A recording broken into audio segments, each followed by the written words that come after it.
class, for PD over 40, sabi mo kanina, kapag piniga mo yung inkan, nagkakaroon ng failure dun sa gilid, which is ito yun, yung PD over 2T. Di ba class? Kaya pag-usapan natin yung isang type ng stress.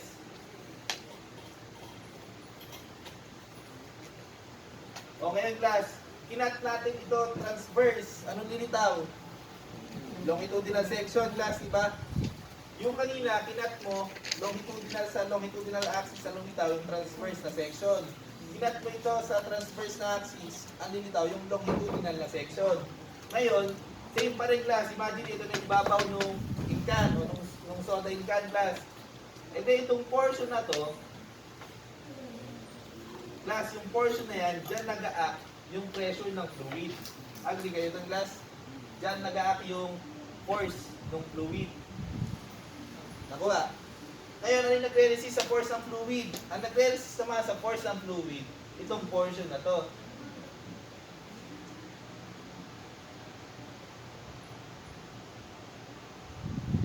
Sundan class, yung portion na yung nagre-resist. So ito, pangalanan natin na T ulit. Oh, kaya pa? So summation Fx is equal to 0. Sir, ba't kanina 2t? Ba't dito t na lang? Eh, di ba class, kakapaluin lang naman ito? Wala namang putol. Yung kanina kasi may putol, kaya 2t. Ito, dito, eh, hindi naman magkarugtong dalawa na to eh. Oo, magkarugtong sila dito, pero hindi naman ito critical section. Ang critical section, ito, yung iba, yung gitna. So, dito naman class, summation Fx, F is equal to t. Force ng fluid dito class. So, ito, para maging pressure ng fluid multiplied by area equals, tensile stress ito, kaya lang, gawin natin stress.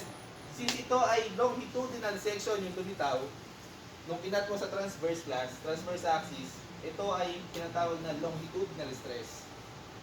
Ito naman class, i-multiply din natin ito sa area. O, makakancel na naman class, walang lumitaw. I-differentiate natin yung area. Pressure ng fluid, tapos, sa nag-a-act class, yung pressure ng fluid, sa area ng bilog. Di ba class? Pi over 4 d squared. Alam mo class, kinikilig ka na kasi may 4 na lumitaw. PD over 40 to eh. Equals longitudinal stress divided multiplied by area. Anong area nagre-resist class?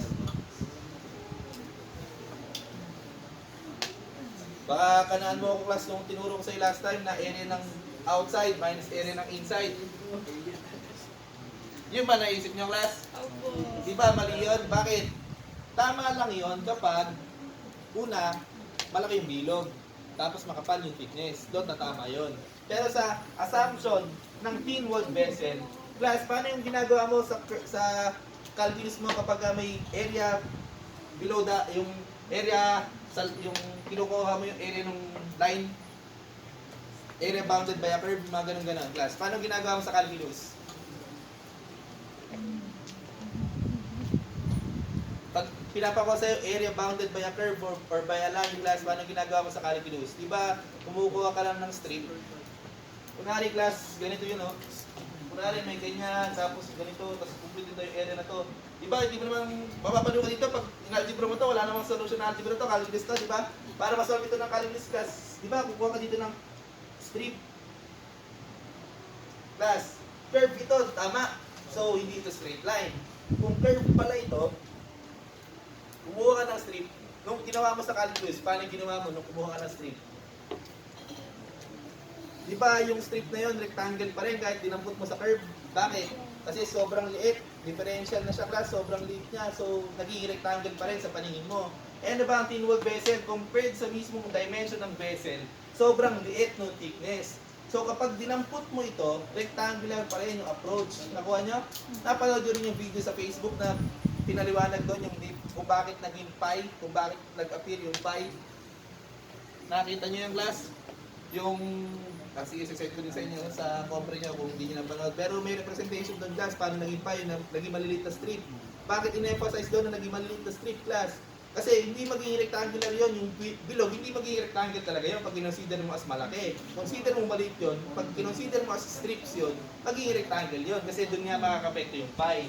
So dito class, since thin walled vessel ito, ang approach nito, though bilog sa paningin natin, kasi nilakihan ko, exaggerate ko, pero yung thickness nito compared sa mismong vessel, maliit lang, differential. So, ibig sabihin, class, ang approach is rectangular. Ano yung dimension nito? Di ba ito, class, circumference ito ng bilog? So, pi dito. Kung rectangle ito, imagine, class, yung pinaggawa ng vessel na to, kinat ko lang ulit. Di ba ang gagawin na naman dyan yung pag kinat mo yung bilog, bubukitin mo, gagawin mo rectangle. Na-imagine nyo, pag pinutol ko dito yan, pwede kong i-diretso, tama? So, ano na yung magiging ano nun? Magiging sukat. Pi d multiplied by thickness. Nasundan nyo, class? O, ayan, class, to. Kunwari ito, bilog. Napag-desisyonan ko, gusto kong gawin yung rectangle ito. Class, di gugupitin ko dito. Nung ginupit ko, naging ganyan. Ano ito, class? Yung length nito, nung papel ko, ano, lahat niya yung formula. Ano yung length ng papel ko? Pi d, circumference ng bilog, tama? So, pi d. Nung kinat ko, naging rectangular. So, ano na yung area ng bilog ko? Ay, nung section. Pi d multiplied by thickness. Napapansin mo na sobrang liit. O, kanina ito, bilog O, class, kanina ito, bilog. Eh, kaya lang sobrang nipis ng thickness. Bakit rectangle approach mo? Tingin mo ba may lilitaw sa area outside minus area outside, area outside minus area inside mo kapag sobrang liit? Lilitaw dito, class, 0.000 something kasi sobrang liit ng difference. Kasi nga, thickness niya sobrang liit din. Yun yung paliwanag. Oh, ito, class, so maliwanag na pala na ito yung explanation. Oh, sobrang nipis na papel. Ito, class, circumference ng bilog, sabi mo. So, pi d yung length nito. Alam natin lahat na pi d ito. Dahil bilog. So, napag-decisional mo, kinat mo, ginawa mo rectangular. Uy, class, pi d. Alam mo, pi d yung equivalent length dito. Kaya lang, area na hinanap mo, multiply mo ng thickness ng papel. Halina tayo doon. So, ito, yung area pala nito, pi d, d. Uy, class, d, d, pi, pi. So, longitudinal stress ay equal sa P ng fluid, D ng yung inside diameter, 4D. Halina tayo dito, class. Pang-kids. O, baka may pamangkin ka. Ganito lang kami yung soda yung can mo nito. O, ngayon, class, mula sa formula na to, alam mo na ngayon kung bakit kapag naka-experience ng pagpiga, yung in-can, nasisira dun sa gilid, hindi sa taas o sa baba. Kasi alam mo na, mas malaki pala ito kesa dito. Mas malaki yung pressure na na-experience nung gilid kaysa sa pressure na na-experience nung taas or baba. Di ba? 4 yung pinag-divide mo dito, ito yung dito mas maliit obligado kaysa dito kasi dito 2 lang. O kaya yun ang paliwanag, class. O may yayabang ka lang sa kaibigan mong tagalabas, class. Lalo ka mo sa nasisira yan. Lagi yan, yan mo lagi. Kaya lang, marami income na ubusin mo doon, class. O kaya lang, class, guess what? Hindi yan naman yan yung tanong eh. Pinaliwanag ko lang yung in-wall vessel, pero hindi yan yung tanong. Pwede bang hindi ko na rin sagutan yung mag-example tayo ng problem dito? Kasi paulit-ulit lang naman din ito. Ito yung mga type ng problem na formula based, yung analysis manipis lang. Lagi lang ito naman yung approach yun. Eh kaya lang sir, may nag-review na po kasi ako, may nakita ko na ang problem niya, ganito.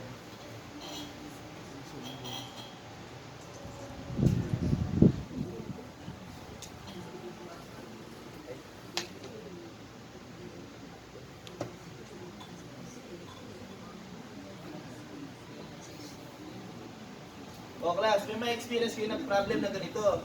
Good news class, nandun din yan doon sa libro. So may experience yung makikita yung solution dito. Next pa, ang approach lang naman ito, hindi na siyempre pwede yung PD over 2T tsaka PD over 4T mo. So yung kaibigan mong hindi pumasok ngayon, sabi mo PD over 2T lang yon. Pero alam mo na class na hindi. Bakit? Kasi alam mo na, derive lang ito using ganitong itsura, yung cylindrical vessel. Kapag non-cylindrical vessel na, iba na yung approach, pero same yung summation Fy pa rin. Kaya lang, class, ito na, ito yung force ng fluid. Tapos, ang mag-resist dyan, class, yung gilid. Ito yung T. Nakuha nyo, class. So, summation Fx is equal to 0, F is equal to T. So, yung F, alam pa rin natin to na pressure ng fluid. Ang magbago lang talaga dito, yung area. So, i-determine nyo lang yung area. So, ano pang area to? Area ng rectangle, tapos area ng dalawang semicircle. So, bilog lang yun. So, i-determine mo lang yun. So, area ng rectangle, plus area ng circle equals yung T naman natin. Ano class? Kung ito ay L, ito naman, tapos babanggitin naman doon yung radius nito o diameter nito. So, L multiplied by thickness, longitudinal stress, ang area nito, L multiplied by thickness, kaya lang dalawa, kabilaan. Ano yung class? L multiplied by thickness multiplied by 2 plus, ito pa lang yung portion na to, ito pa. So, dagdag nyo lang yung plus pi dt. Nakuha yung class? Yung d nito, yung pagkabilog dito, tapos yung thickness. Okay, tapos na ulit. Bakit pi dt? Semicircle yun. Hindi pa dalawa. So, pi d pa rin yun. Pi dt. Nakuha yung class? Hindi, ito pa rin yung approach. Pero sabihin mo sa katabi mo yun. Minus 1. Bago bumagsak ang muna.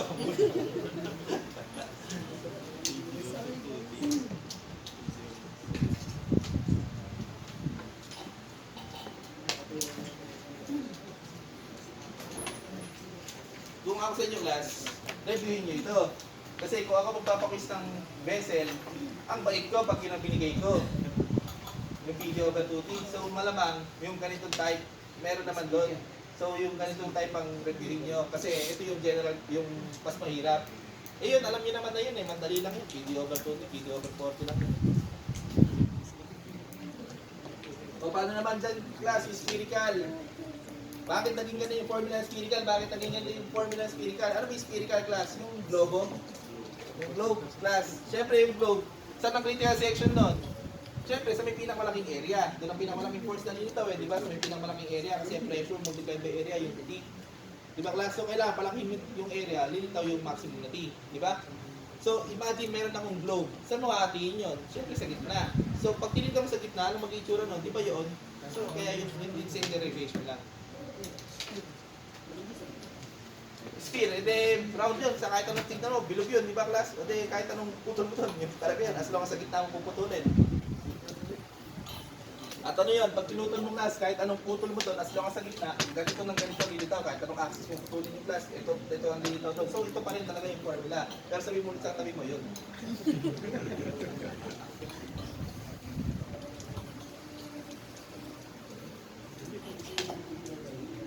Kasi sa engineering, pag ikaw yung may alam, ano? Ikaw yung pwede mong gagawin ng katabi mo. Katulad dito, class. Cylindrical pressure vessel, hindi kaya-kaya niya yung mga ganitong type ng problem. O, lipat tayo sa, kaya pa ba? Pagod na kayo, class, kaya naman sa inyo. Hindi, kaya pa ba? Nakaka-observe pa ba kayo? Kasi lipat tayo sa dalawa na to. Sa strain naman. Sa strain, marami rin ang pinagtuunan ko rin ng pansin yung strain dyan. So marami kayong ma-encounter na mga iba't ibang type ng problem dyan.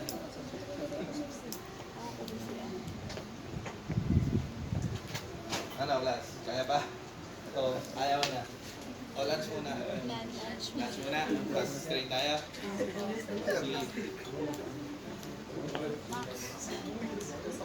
Anong oras kayo babalik? Kasi may